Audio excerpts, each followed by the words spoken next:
Indonesia kok kriminal tuh eman, tapi dia tetap orang Indonesia. Orang Islam tetap Islam meskipun dia fasik. Sebab itu Allah ngendikan faminhum zalimul linafsi. Sebagian dari orang yang saya pilih dia adalah orang dolim. Ya dolim saja. Kamu jangan kamu katakan kafir. Ya dolim saja. Dolim kira-kira maknanya kurang ajar, kacau, kriminal. Tapi kan tetap dia orang Indonesia. Paham ya? Ya tetap dia orang Islam. Tapi Islam yang dolim. Ya seperti saya sering cerita. Saya pernah ketemu orang alim melaku di Tuban. Iku pilih tanggamu. Wong Islam kok doku. Wong Islam kok doku umat. Umat Islam kok do mabuk. Ya tentu oknum ya. Tapi jadi orang alim tadi. Itu orang umat Islam. Islam sing kumat. Jadi orang Islam itu hanya dua. Umat Islam sama Islam yang kumat. Jadi kalau pas fasik ya Islam kumat. Kalau pas waras umat Islam. Ya sudah itu bolak-balik. Ya, jadi umat Islam. Jadi kalau di Jogja atau di Jakarta ada orang mabuk, itu berarti Islam sang kumat. Kalau pas ngaji, umat Islam. Tapi kadang orang yang sama, ya kadang umat Islam, kadang Islam yang kumat. Ya sudah seperti itu. Dan nanti pas diambil Allah, ya tetap statusnya dua tadi. Umat Islam dan Islam yang kumat. Jadi jelas ya. Jadi jelas sekali makanya orang Khawarij itu, kata Rasulullah syarrul khalqi wal khaliqa, ela-ela makhluk itu orang khawarij karena dia menghilangkan status kejati dirian. Itu bahaya bagi kelangsungan negara maupun agama. Jadi misalnya kalau orang nyuwun sewu misalnya ada orang kriminal di Indonesia, terus dianggap gak warga Indonesia, terus mau dibuang kemana? Coba. Sama kalau semua orang Islam yang salah dianggap kafir, terus lalu mau kamu buang kemana? Padahal dengan kamu katakan kafir, artinya dia sudah tidak wajib sholat. Orang kafir tidak wajib sholat, tidak wajib puasa. Apa tidak lebih ngeri? Karena dia tidak berkewajiban melakukan ibadah-ibadah Islam. Berarti Anda lebih ridho dunia ini rusak. Ya misalnya Zaid, karena megang patok kuburan, atau melakukan dosa besar, kamu katakan kafir. Setelah kafir, dia wajib sholat tidak? Tidak kan? Wajib puasa tidak? Berarti kan malah jura-juran. Karena mendorong orang keluar dari ring permainan kesalehan. Tapi kalau kita katakan Islam, kemudian kita bina. Kan ini jadinya aset. Dengan kamu katakan Islam artinya menjadi aset kan. Bandingkan kalau kamu katakan keluar. Paham ya? Makanya Nabi ngendikan umatku itu apa? Khawarij. Karena ini bahaya. Bahaya. Negara juga gitu. Andai kan kita berpikir ekstrim, yang melanggar negara tidak warga Indonesia. Yang demo tidak warga Indonesia. Sing beda pendapat dengan pemerintah enggak warga Indonesia, negara ini habis. Kehilangan 50% warga Indonesia. Ya biasa saja, yang salah ya salah, tapi tetap warga Indonesia. Kalau secara aturan hukum harus dihukum ya dihukum. Asal objektif, asal adil. Kayak misalnya santri saya, yang santrinya Gus Bak itu siapa? Ya pokoknya sing ngaji. Kamu enggak usah pakai definisi ideal, sing ngaji, sing paham, sing ora ngantuk, sing pinter. Yo ngiyai dul. Mana. Jadi nek sing bener piye? Sing santri Gus Bak piye? Ya sing ngaji. Lah sing piye ya pokoke anggere sing teko ngowah-ngowah ya melok mlebu. Ora paham yo ngaji, paham yo ngaji. Wong didelok kolange itu pokoke anggere sing teko ngono. Malaikat yo ora niteni sitok-sitok iki paham ta ora iki. Malaikat itu ono sing drengki disalahno pangeran, kita tak jamin. Tapi bukan malaikat elit sing didrengki ora malaikat elit, malaikat awam napa? Masyhur itu kan. Innalillahi ta'ala malaikatan sayakhina fil ardi yabtahuna khilaqal dzikr. Terus Allah punya sekian malaikat yang tukang mencari-cari tempat dzikir. Khilaqul dzikri itu tempat-tempat halal haram, tempat-tempat ngaji. Kalau orang toreko ya tempat wiridan oleh maknanya. Tapi kalau orang fikih maknanya tempat diajarkannya halal dan haram. Terus setelah ketemu orang ngaji terus kata para malaikat sing apian, halumu ila buhyatikum. Ini tempat kamu, ini orang ngaji. Kemudian ada malaikat yang agak hasud, tapi entah gimana hasudnya. Pokoknya bilang gini, itu ada orang yang datang ke situ tidak niat ngaji, nyari temannya. Kebetulan temannya itu ngaji. Maka ya Allah itu jangan masukkan kategori yang ngaji, karena dia nyari situ, nyari temannya. Kebetulan temannya itu ngaji. Tapi apa kata Allah? Hum alqaumu la yasqa bihim jalisuhum. Wes ngono lah, asal melok gabung tak sepuro kata Allah. Hum alqaumu la yasqa bihim jalisuhum. Mereka adalah kaum asal ikut duduk saja, ikut nimbrung duduk saja dengan niat yang macam-macam, tetap tak ampuni kata Allah. Tidak penting niat ngaji ku hiburan, Alternatif di bang omah sumpek ngadepi bojo. Wes gak penting kabeh. Wong anggere melok nimbrung sah. Enak loh. Nah, ya alhamdulillah. Sauni-unimu. Jadi agama itu tadi, pokoknya jangan kulino merubah kestatusan. Makanya itu hebatnya ahli sunnah apa? Wal jamaah. Setiap ada hadis la imana liman la ahdalah. Tidak ada iman bagi orang yang enggak nepati janji. Semua ahli sunnah nafsiri gimana? Tidak ada iman sempurna. Tapi dia tetap mukmin. Cuma tidak sempurna. Tidak dihilangkan status mukminnya. Masa orang Indonesia kalau maling enggak orang Indonesia? Lalu kamu buat kemana dia?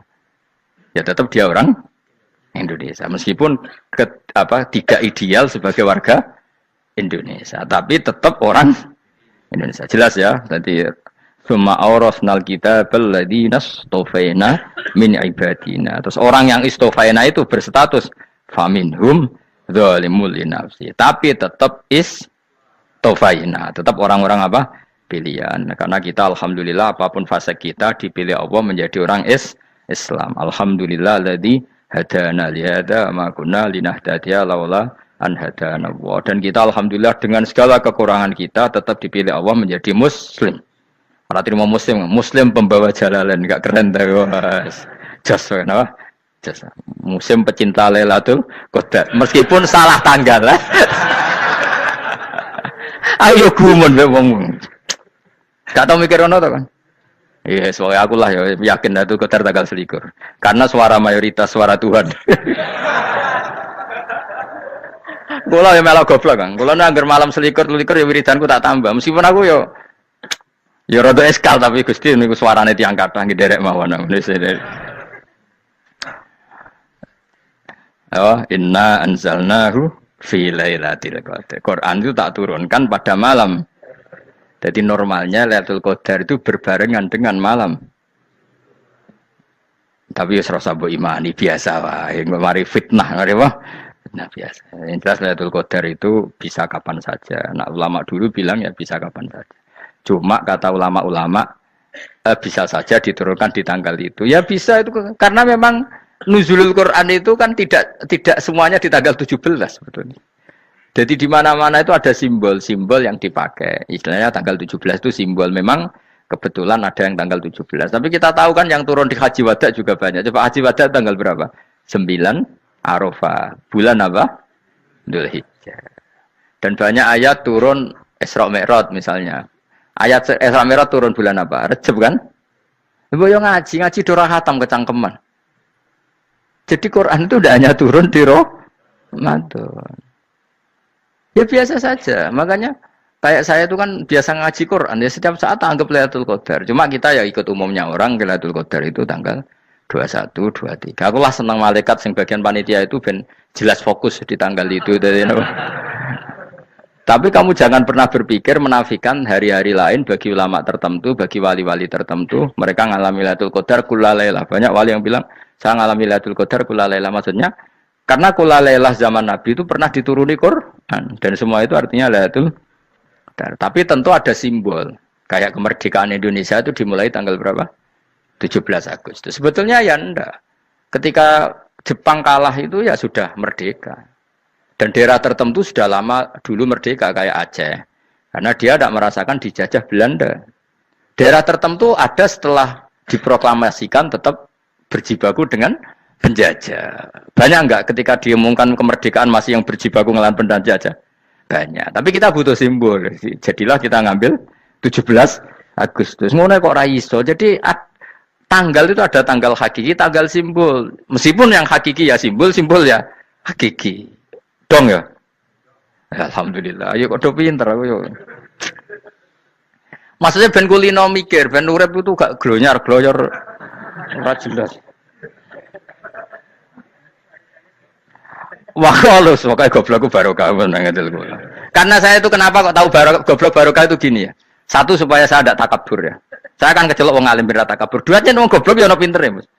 Kaya wong iku lho, kaya wong naik apa jenenge? Naik jambian 17 Agustus apa? Apa? Tarengane. Panjat Pinang. Itu kan nilainya hanya berapa yang di atas kira? Kalau di sini berapa nilainya? Kalau diberikan diuangkan. 1 juta ada. 1 juta. Bagi penonton tuh kan gini. Cek goblok ya demi duit 1 juta grebotan kayak gitu kan gini. Wong barang angel kok dilakoni. Goblok banget kan gitu jare sing ra melok. Tapi ya delok aku seneng. Tapi kon melok ora gelem. Lah duit 1 juta ya tak rewangi gitu. Orang goblok ya gitu. Dadi wong alim ku angel. Wis ngerti nak angel, maka ora usah melok barang angel kan gitu. Berarti pinter gak wong goblok ku? Tak warai ya. Dadi wong alim iku angel. Maka saya menghindari barang angel. Menghindari barang angel itu satu kepintaran. Berarti orang bodoh adalah pintar. Tawar. Jelas ya? Jelas ya? Alhamdulillah. Makanya kula nu kadang kok pinter kowe, Mbak aku. Karena kamu tahu ngalim iku angel. Menghindari barang sukar itu pintar. Berarti wong bodoh iku pintar. Tapi pintar dalam kebodohan. Harus respect. Mbak wong bodoh kudu napa? Respect. Dia tahu ngapal Quran angel, ngapal hadis angel, maca jalalan angel. Suatu yang angel harus dihindari. Menghindari barang angel adalah kepintaran. Wes ngono ae. Dadi kadang-kadang lho GR, Gus Bab aku pinter aku. Kok iso? Dia tahu barang sulit kok dikejar. Itu kan satu kebodohan. Wes uni-unimu ngono dadi. Ben kowe syukur dadi bodoh yang syukur karena ternyata punya sisi kepintaran juga. Dalam kebodohan kita ada sisi apa? Kepintaran. Mohon kula terusno.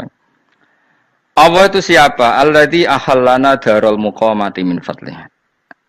Alladzi rupane dat ahalla kang manggono sapa ladina ing kita darul muqamati ing omah kang dadi hunian. Aili qamati rumah sing dadi hunian min fadli krana mu anugrahe Allah. Nggih kula nyontokno bolak-balik nggih.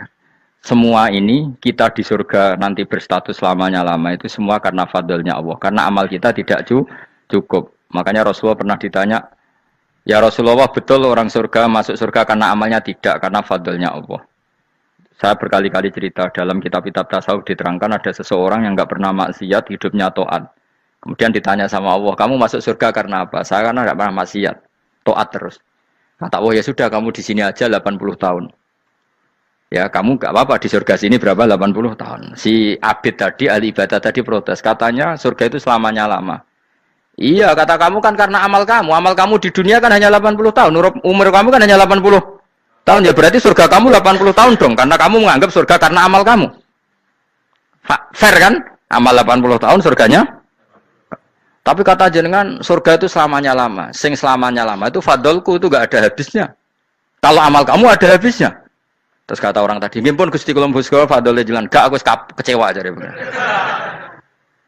Jadi orang itu harus pakai logika. Makanya agama ini ojo nuruti cerdas sing enggak punya sanad.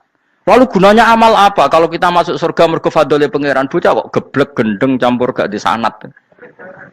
Kita ini punya sanad dari guru-guru kita. Kalau semua surga Allah mensifati itu min fadli, ada unsur fadlnya Allah meskipun kita ngamal. Karena tadi, kalau karena amal kita hanya sak soleh-solehmu 80 tahun. Iku enak soleh terus. ABG puber pacaran, tua dadi mubalek, ya ora. Ayo ngaku ae. Tuane delok duang dutan, gede-gede sunah Rasul. Coba kewapir suwi bareng Islam anyaran sudah dadi mubalek. Banyak. Artinya enggak 80 tahun total kita jadi orang apa? Soleh. Mustafa teteng soleh ya lagi gayane saiki khusuk. Bisa numpak trail gaul. Untung rengono Harley dhisik. Nah, kalau karena amal kita berarti kita di surga hanya 80 tahun. Terus kata Allah, tapi kata jenengan surga selamanya lama. Yang selamanya lama itu fadl saya. Anugerah saya itu tanpa batas. Makanya kita tetap yakin kita seperti ini nanti di surga kabeh fadlih Allah. Seperti nas di sini apa? Alladzi ahallana darul muqamati min fadli. Bukan karena amal tapi apa? Min fadli. Bahwa amal kita itu ikut dipertimbangkan, iya. Tapi ya termasuk yang dipertimbangkan. Bukan segala-galanya. Yang paling menjadi abadi di surga adalah fadlih Allah. Karena fadl dan rahmatnya Allah itu yang tidak terbatas. Jelas gini ayatnya apa? Alladzi ahallana darul muqamati min fadli. Laya masuna orang kepona ing kita via ing dalam jannah pona sobun apa kangelan eta abun desi kangelan walaya masuna lan orang menyentuh nak ing kita via fil jannah apa luhubun apa kerepotan untuk kesip kepayahan minatabi saking repot. Li ada mitaklifi krana ora anane mukallaf ya ing dalam jannah. Ning swarga supaya enak ora perlu traweh, ora perlu macem-macem. Semen kelon ambek widadari sing nganggur-nganggur semen kelon. Nak sing saleh-saleh papan atas sowan pangeran ya sesuai kelas masing-masing napa? Sesuai apa? Kelas masing-masing. Nah sing kuapok melarat menawa numpak ampat ngalor gitu tuwabrakno bariku njaluk meneh tuwabrakno meneh. Saking dendame ning donya ora alpat ra iso numpak. Dadi numpak kan ya templono jurang wae ya. Bariku njaluk apa? Anyar meneh. Bojo ngono sing wayu bawa gentine, buak gentine. Saking dendame di bojo elek ning donya. Serapopo gak masalah ini swarga aman apa? Wa dzikrusani uta nyebut sing kedua atabi'i kang anut lil awali maring sing awal kuwi tasri karo nyeplosno binafsi lan nafekno lugu. Maksudnya nasab manane repot, lugu yo manane repot kok diatafno berarti bener-bener ning akhirat itu ya ora ono repot, ora ono kangelan. Waladina uta wong akeh kafaru kang kafir sapa ladina, iku lagim tetep kedhe ladina naru jahannam mauten neraka jahannam. Orang-orang kafir itu pasti masuk neraka. La yuktu. Maksudnya kafir dengan definisi yang mati alal kufri. Kalau masih di dunia kamu tidak bisa menvonis si A si B pasti kafir karena finalnya adalah di husnul khotimah atau su'ul khotimah. Maka status sekarang. Kita dikatakan mukmin ya sekarang, yang sedang kafir ya sedang kafir. Bisa saja yang sedang fasik nanti mati soleh, yang sedang soleh nanti mati fasik. Makanya kita enggak berhenti doa apa ya muqallibal qulub tsabbit qalbi ala dinik karena kita tidak pernah tahu. Makanya status kafir ya wa matu wa hum kuffar. Sebagian ayat apa wa matu wahum kufar, status yang permanen adalah dalam keadaan mati, dia dalam keadaan kafir. Tapi kalau masih di dunia gini nggak jelas. Makanya saya suwun ya, kalau kita harus toleransi sebagai warga Indonesia, kalau kamu orang alim, toleransi atas nama agama, karena yang sedang kafir pun tidak jaminan selalu kafir. Jadi kita tidak perlu musuhan, karena memang semuanya tidak mesti. Ya itu kalau atas nama nopo agama. Kalau atas nama negara ya memang kita berkawan atas nama sama-sama bangsa nopo Indonesia. Kalau atas nama agama ya memang nggak mesti juga. Bisa saja mereka husnul khotimah. Kita tidak pernah tahu. Makanya Allah terbilang wa qulu linnas siapa husna dengan siapapun yang baik.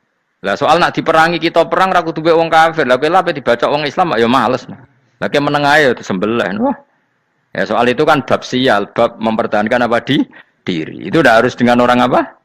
Kafir. Misalnya ada penjahat mau membunuh istri kamu tentu dibolehkan Islam melawan. Paham ya? Makanya di kitab-kitab fikih diterangkan ada bab di mana harbi itu kafir yang melawan kita itu boleh kita lawan. Tapi kata sarah itu tidak harus kafir. Dalam konteks apa? Kita mau digarong orang atau istri kamu mau diperkosa orang ya kamu wajib melakukan perlawanan. Jadi tidak adifa anil dzali apa adifa anil nafsi. Makanya Nabi mengatakan mangkutila duna mali bahwa syahid. Jadi itu kan disiplin fikih. Makanya ngaji ya. Makanya tatus soleh juga gitu. Orang soleh yang sedang soleh enggak boleh kumul luhur, bisa saja suul khotimah. Kita punya cerita banyak. Misalnya Khalid bin Walid, Wahsy itu kayak apa Nabi bencinya sama Wahsy karena pembunuh Sayyid Hamzah. Tapi dia mati husnul khotimah. Sa'labah yang punya gelar merpatinya masjid karena selalu itikaf malah suul khotimah. Kita tidak pernah tahu. Dan tidak pernah tahu itu bagus. Karena menjadi mawas diri, menjadi tawadhu. Tawadhu itu ekspresinya macam-macam. Boleh ada ya ulama yang, ini cerita aja ya, ada ulama yang mau dicucup. Alasannya didik santri atau masyarakat biar hormat sama orang alim. Itu ya benar. Ada ulama yang nggak kerso dicucup. Alasannya saya sendiri untuk melawan ujub saya, keangkuhan saya, kesombongan saya. Ini namanya istihad. Boleh, bebas. Orang boleh. Kenapa? Istihad. Abdul bin Mas'ud itu nggak senang punya santri derekno dia. Karena kata beliau, dilatan ditabe wa fitnatan lil mabuk. Yang derekno itu hina, dia khawatir kumo luhur. Apa? Kiai kalau kelamaan di derekno itu kan kumo luhur. Kadang gawa rokok era gelem, ono sing gawakno. Bahkan nyumet era gelem ono sing nyumet. Padahal kok film geng Cina ae. Geng Cina kan padha kan. Kadang kiye ne bangga wong kok geng Cina kok apa. Tapi banyak juga ulama yang mau biar gue iling-ilingan di enggak apa-apa, semua itu istihad. Napa semua itu enggak apa-apa kita. Makanya saya itu ya kadang salaman, kadang enggak. Karena istihad kita banyak. Uwais Al-Qarni itu enggak mau salaman. Bukan karena dia menolak salaman. Dia takut kalau ada tradisi begitu, orang dicucup-cucup terus sombong. Itu juga bahaya bagi yang dicucup. Tapi ya salaman tetap sunat. Kita tetap yakin salaman itu sunat karena mendidik anak atau masyarakat hormat sama orang alim. Tapi kalau itu terlalu masif, nanti orang yang abal-abal menjadi keangkuhan. Delok wong sakmenake nyucup aku kabeh, keren gak? Keren apa nih? Soalnya jenengan ditakdir pun rokok aneh-aneh wae. Enggak ada yang keren di dunia. Yang keren adalah makanya Salman Al Farisi ketika dia sukses menaklukkan Persia, itu mau syukuran. Kata Salman Al Farisi, enggak Jong. Kalau saya nanti masuk surga, saya mau syukuran, tak undang namanya. Kau juga punya rencana syukuran di surga, nanti tak undang sama. Dan enak kan nggak usah biaya, undang, pesta besar-besaran. Enak seneng dugem-dugem ini kono ora ono maksiat. Sekono go babonmu, widadarimu go. Piro kan widadari ora, 70. Piro Mas? Ki rencana piro Mas? Piro? Rukun 70 Mas. Nanti tak undang. Saya punya rencana, pokoknya sekali masuk surga bersyukuran besar-besar. Kayak tak udang ra ono berarti ning neraka.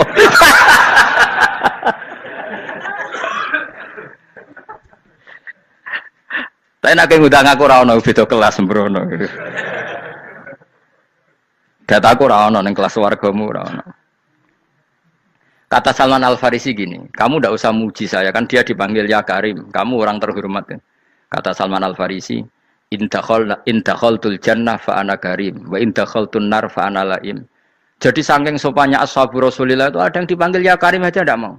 Tunggu Cung ya, panggilan itu sematkan saya nanti ketika saya masuk surga. Kalau saya masuk surga fa ana karim, saya berstatus orang mulia.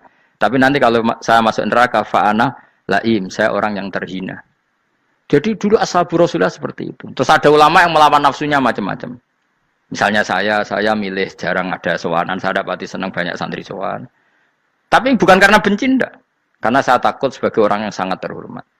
Saya ngaji di mana-mana suka yang enggak usah pakai kursi. Guling-gilingan kalau saya dan kamu setara. Saya sebenarnya bisa aja minta kursi tinggi koyok ketua MK.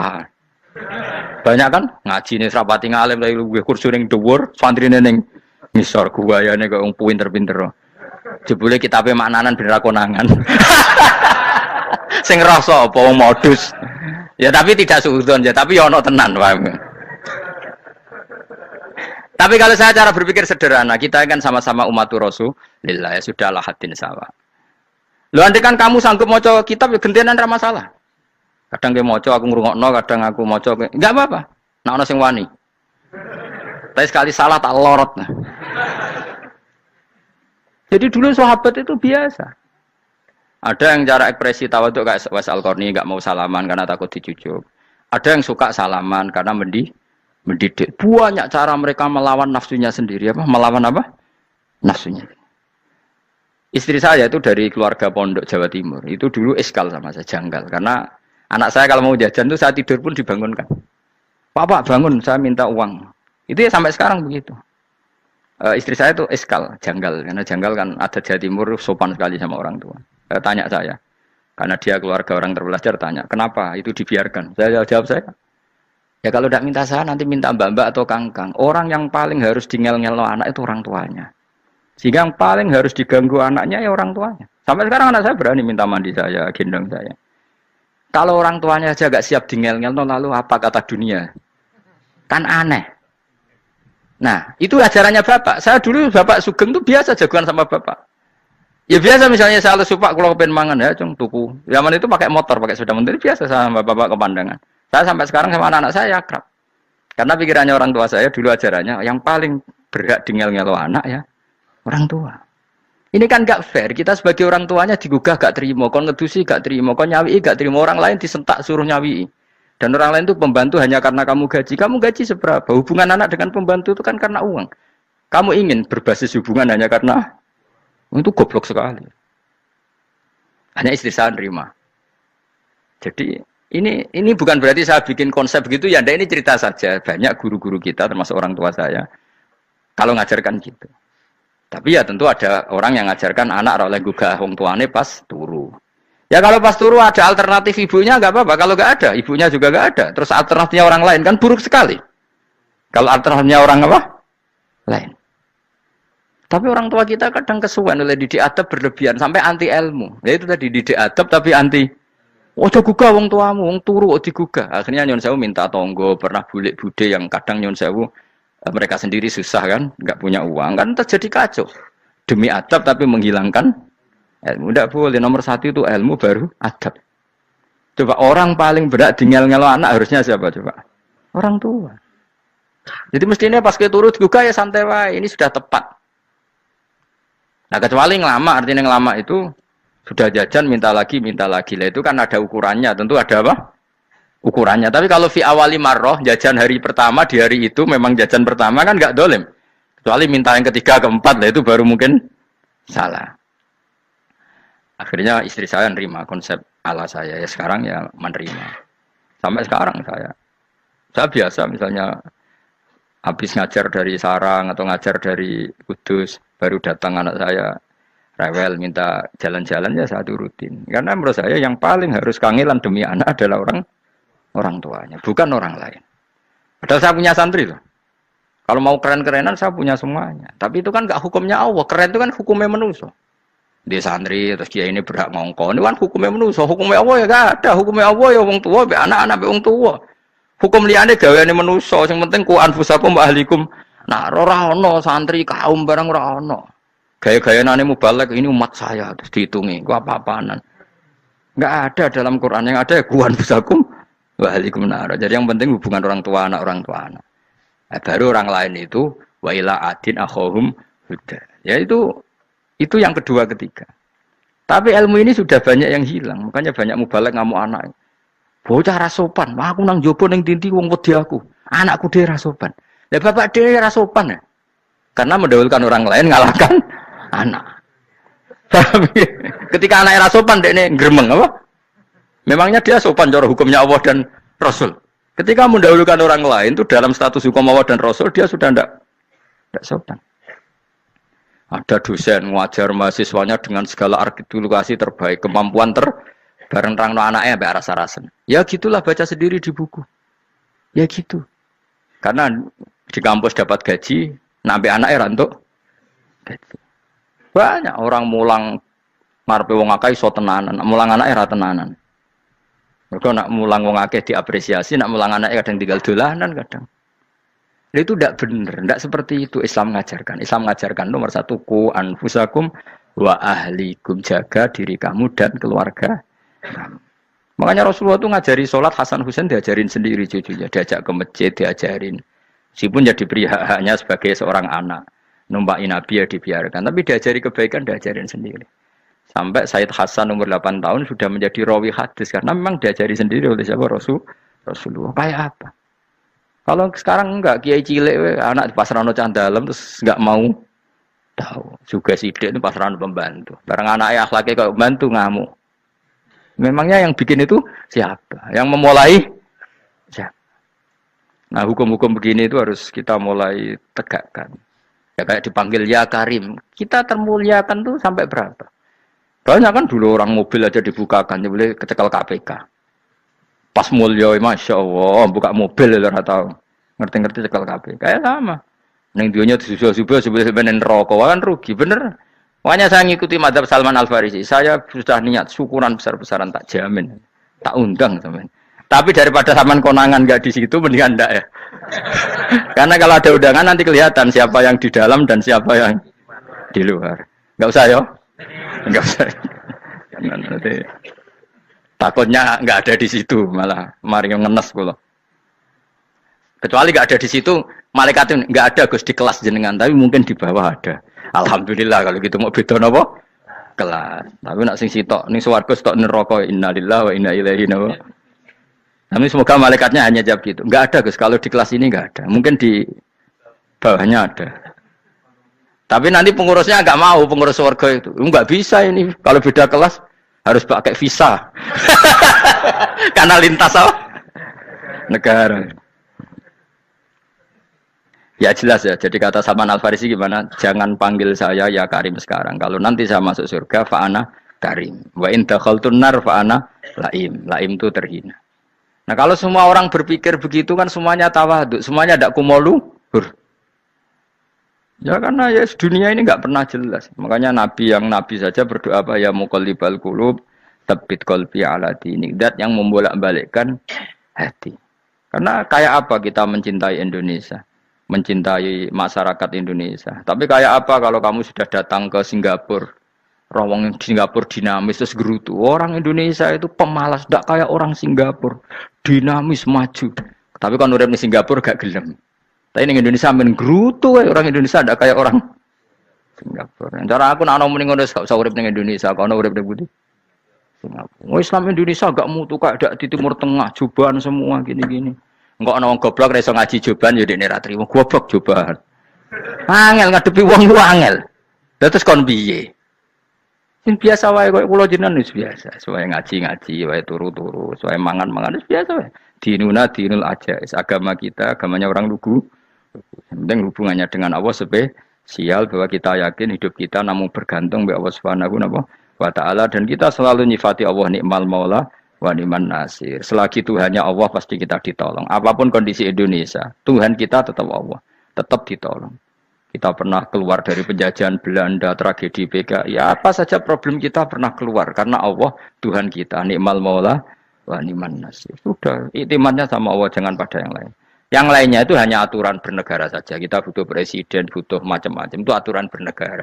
Tapi kesejahteraan kita tetap Allah nikmal maula. Karena kalau Allah yang enggak berkenan, Jawa dihilangkan lewat ekuifaksi selesai.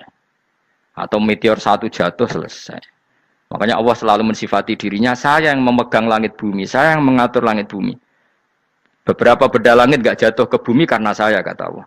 Inna wa yumsikus samawati wal ardo antazula wala inzalata in amsakahuma min ahadim.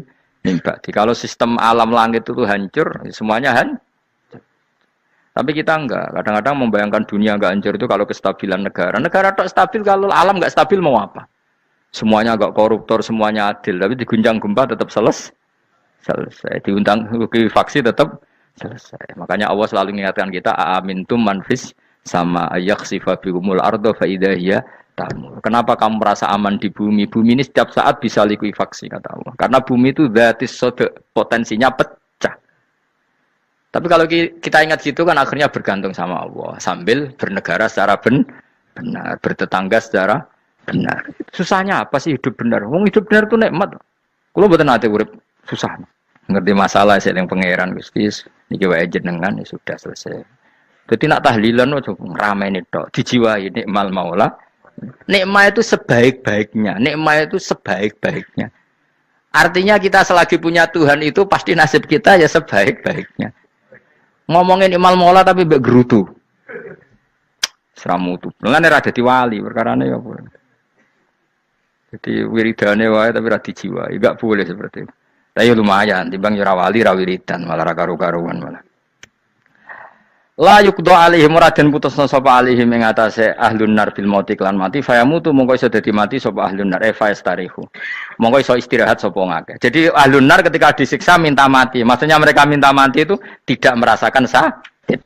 Tapi nyatanya mereka sudah tidak bisa mati. Berarti disiksa terus terus walai khafaf lan ora den ringan napa anhum saking ahlun nar min adzabia saking siksa sinar torfata ini ning sak kedape mri.